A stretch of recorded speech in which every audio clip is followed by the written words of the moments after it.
While we call ourselves the Sunshine State, the reality is foggy driving conditions are part of the regular commute here in Florida. But Dr. Mohammed Abdel Adi, civil engineering professor at the University of Central Florida, hopes to make your drive safer when the fog does roll in. We identified about 10 or 11 locations that are prone to crashes resulting from reduced visibility. So these are prime locations that we want to start with. And one of them, right here in our own backyard.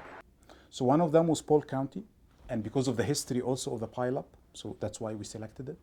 That pileup was along a stretch of I-4 in 2008. A combination of smoke from a brush fire and morning fog made it impossible to see. 70 cars slammed into each other and 4 people were killed. Dr. Addy's research could help that from happening again. He and his team have figured out how to predict not only how dense the fog will be, but how long it will last. And that means a better heads up for drivers.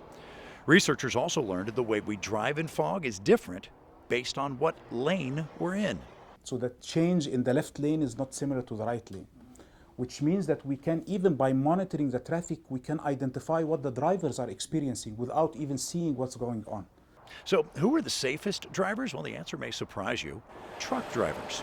They generally gathered in the right lane and traveled at the safest, slower speeds.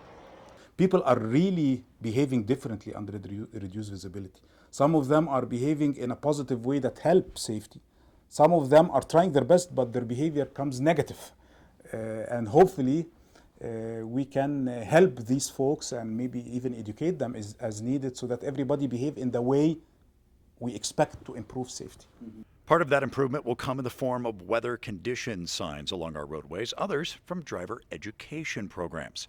Clearing the fog from our heads in order to create a safer drive. Henson, Bay News 9.